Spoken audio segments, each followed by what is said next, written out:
دجال کون ہے؟ دجال کہاں ہے؟ دجال کب نکلے گا؟ اس کی نشانیاں کیا ہیں؟ وہ کون سے صحابی ہیں جنہوں نے دجال کو دیکھا؟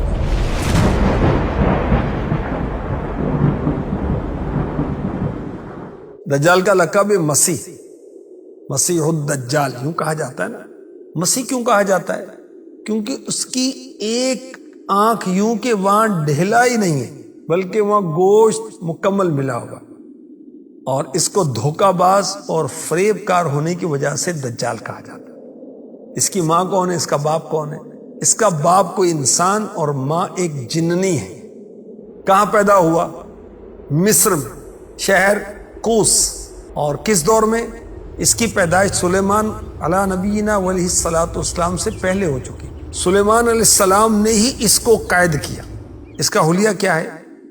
جوان مرد، دراز قد، ایک آنکھ سے کانا، دوسری آنکھ خون آلود، سینہ چوڑا ذرا اندر کی طرف دھسا ہوا، پیشانی چوڑی، بال گھنگریالے، جسم پر بہت زیادہ بال، دونوں پنڈلیوں کے درمیان فاصلہ۔ اس وقت کہاں ہے دجال؟ سمندر کے کسی انجان جزیرے پر موجود ہے اور کسی گرجے میں قید کیا ہوا ہے۔ ہاتھ اس کے گردن سے ملا کر باندھ دیے گئے ہیں اور اس کے پیر گھٹنوں سے لے کر ٹخنوں تک لوہے کی زنجیروں سے بندھے ہوئے۔ اس کے نکلنے کی نشانیاں کیا ہیں؟ دجال کے خروج کرنے سے یعنی نکلنے سے 3 سال پہلے دنیا میں عام قحط پھیل جائے، جانور ہلاک ہو جائیں گے، فتنہ گری ہوگی، لوگ ایک دوسرے کو قتل کریں گے، ایک دوسرے کو جلا وطن کریں گے۔ تب دجال مشرق کی سمت سے نکلے گا۔ غذائی قحط بھی ہوگی، علمی قحط بھی ہوگی، روحانی قحط بھی برپا ہوگا، دینی معاملات میں کمزوری ہوگی، علماء دیندار لوگوں کی قلت ہوگی۔ ہر نبی نے اپنی امت کو دجال سے ڈرایا، حتیٰ کہ حضرت نوح علیہ الصلوۃ والسلام اور ان کے بعد آنے والے تمام انبیاء نے بھی اپنی امتوں کو دجال سے ڈرایا۔ کس صحابی نے اس کو دیکھا؟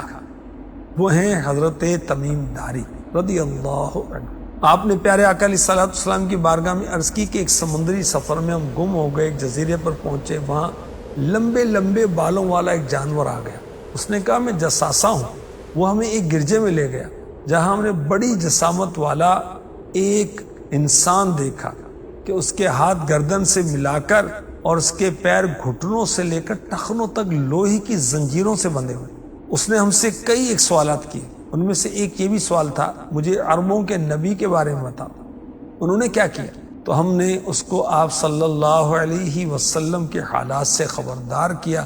تو اس نے کہا میں مسیح الدجال ہوں، ان قریب نکلوں گا اور سوائے مکہ و مدینہ کے پوری دنیا کی سیر کروں گا۔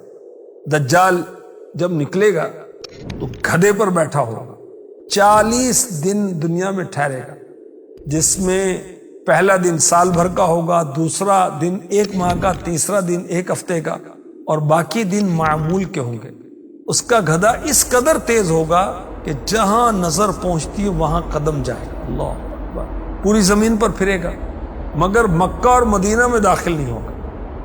پہلے پہل بہت دینداری کا مظاہرہ کرے گا، لوگوں کو دین کی دعوت دے گا، نیک اعمال کی طرف بلائے گا، یہاں تک کہ ملک شام چلا جائے اور وہاں جا کر جامع مسجد دمشق کے قریب غائب ہو جائے گا۔ ایسا غائب ہوگا کہ لوگ اس کو بھول جائیں گے۔ پھر ملک شام میں نہر کسوا کے قریب ظاہر ہوگا، نبوت کا دعویٰ کرے گا، پھر اس کے بعد خدائی کا دعویٰ کر دے گا، استغفر اللہ، لوگوں کو عجیب و غریب شعبدے دکھا کر ان کے ایمان برباد کرے گا۔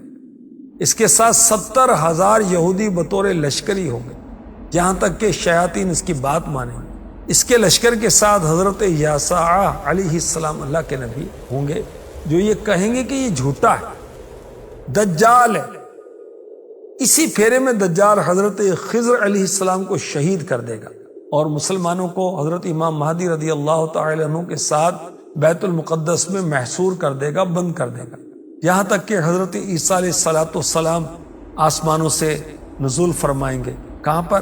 ملک شام میں، جامع مسجد اموی کے مشرقی کنارے پر۔ دجال جب آپ علیہ السلام کو دیکھے گا تو خوشبو سے پگھلنا شروع ہو جائے گا، جیسے نمک پانی میں پگھلتا۔ اس وقت نماز کی تکبیر کہی جا چکی ہوگی، حضرت عیسیٰ علیہ السلام امام مہدی رضی اللہ عنہ کے پیچھے فجر کی نماز ادا کریں گے، پھر آپ علیہ السلام دجال کا پیچھا کریں گے اور مقام لد پر اس کو قتل کر دیں گے۔ اللہ پاک رحمت فرمائے، ہمارا ایمان سلامت رکھے، آمین۔